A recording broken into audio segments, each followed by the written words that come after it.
Assalamualaikum warahmatullahi wabarakatuh. Selamat sore Bapak Ibu yang saya sayangi dan banggakan.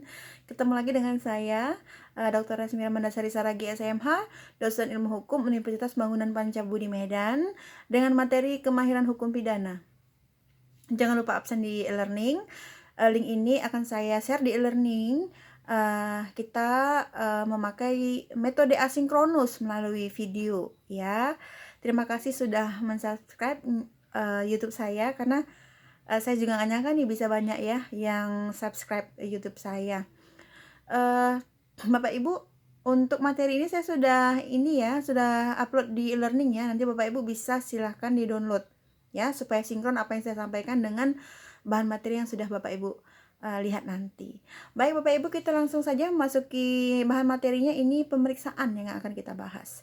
Jadi ada tahap pemeriksaan, yaitu pemeriksaan pendahuluan. Ada pemeriksaan yang pertama kali dilakukan oleh polisi, baik sebagai penyelidik maupun penyidik ya, atas adanya dugaan telah dilanggarnya hukum pidana material.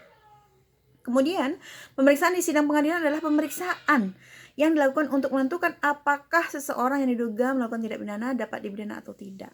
Ya, oke. Selanjutnya ada proses penyelidikan dan penyidikan. Ya, untuk penyelidikan adalah serangkaian tindakan untuk mencari dan menemukan suatu peristiwa yang diduga tindak pidana guna menentukan dapat atau tidaknya melakukan penyidikan.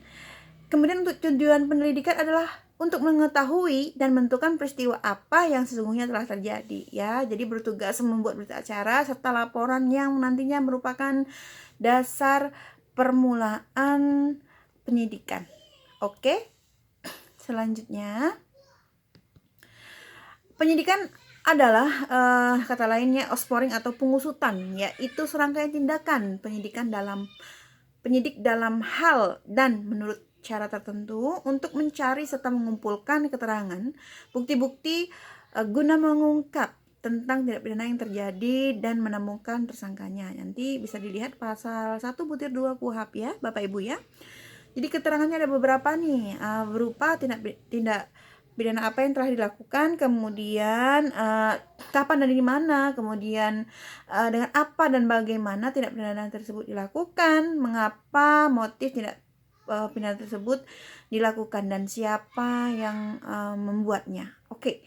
Selanjutnya, penyelidikan dan penyidikan merupakan bagian integral sistematis dari tindakan lain berupa penangkapan, penahanan, penggeledahan, penyitaan, dan penyerahan berkas kepada penuntut umum ya. Oke, petugas penyelidik dan penyidik itu siapa? Nah, Bapak Ibu nanti bisa lihat nih ya di pasal 4 KUHP. Di situ disebutkan bahwa penyelidik adalah setiap pejabat polisi. Kemudian wewenang penyelidik itu ada di pasal 5 KUHP ya. Kemudian ada syarat tindakan lain untuk kepentingan penyelidikan, ada beberapa, yaitu tidak bertentangan dengan aturan hukum, kemudian selaras dengan kewajiban hukum. Ya, tindakan tersebut patut, menghormati HAM, dan masuk akal dalam lingkungan jabatannya. Oke. Kemudian penyidik ini bisa dilihat di pasal 6 KUHP ya, Bapak Ibu nanti silahkan ya dilihat. Selanjutnya nanti wewenang penyidik ada di pasal 7 KUHP, Bapak Ibu bisa lihat juga ya. Kemudian ada pelaksanaan penyelidikan dan penyidikan ya, Bapak Ibu ya. Itu persangkaan atau pengetahuan telah terjadi suatu tindak pidana dari dua sumber, Bapak Ibu. Yang pertama itu dari tertangkap tangan atau ontdekking of heterdaad ya, itu bahasa Belandanya. Kemudian yang kedua di luar tertangkap tangan. Jadi informasi diperoleh dari, ada beberapa nih Bu ya, Bapak Ibu. Yang pertama dari laporan, kemudian ada pengaduan, dan ada pengetahuan sendiri dari penyelidik atau penyidik ya. Selanjutnya ini hal yang bahaya nih kalau kita nggak tahu perbedaannya. Perbedaan laporan dengan pengaduan. Ini sekilas banyak yang lupa ya, mungkin tahu tapi lupa ya. Mereka menyamakan laporan dengan pengaduan. Itu ternyata beda Bapak Ibu ya. Mohon Bapak Ibu nanti catat ini, ingat ya. Jangan sampai kita nggak tahu ya. Laporan itu sama dengan pemberitahuan. Kalau pengaduan itu pemberitahuan plus permintaan ya. Kalau laporan itu termasuk delik biasa, tapi kalau pengaduan itu termasuk delik aduan. Hanya orang yang berkepentingan yang bisa mengadu ya, Bapak Ibu. Kemudian laporan itu tidak bisa dicabut ya. Kalau pengaduan dapat dicabut ya Bapak Ibu. Kemudian untuk laporan tidak serta-merta sebagai dasar penangkapan, tapi kalau pengaduan itu langsung dapat dijadikan sebagai dasar penangkapan. Ya. Jadi harus dibedakan, jangan sampai nggak tahu ya, nanti nggak malu kalau nggak tahu ini perbedaan laporan dengan pengaduan ya. Oke. Jadi ada penahanan dan penangkapan.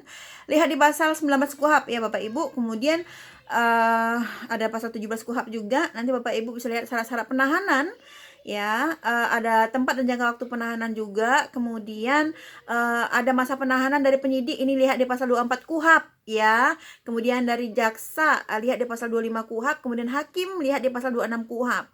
Ya, kalau hakim itu totalnya ada 90 hari, kemudian jaksa totalnya ada 50 hari, kemudian penyidik itu totalnya ada 60 hari. Itu nggak boleh lewat dari masa penahanan ya Bapak Ibu, bahaya ya. Oke, ini ada pengurangan masa tahanan, Bapak Ibu bisa lihat di pasal 22 ayat 4 KUHP ya. Kemudian nanti bisa dilihat lagi di pasal-pasal lain di KUHP. Bapak Ibu harus punya KUHP karena kita mempelajari tentang kemahiran hukum pidana. Jadi tentu ada KUHP ya. Punya KUHP itu senjatanya orang pidana. Oke Bapak Ibu, terima kasih banyak telah melihat video saya. Saya mohon maaf jika ada kesalahan. Saya akhiri dengan wassalamualaikum warahmatullahi wabarakatuh. Selamat sore Bapak Ibu, semoga sukses dan salam bahagia dari saya.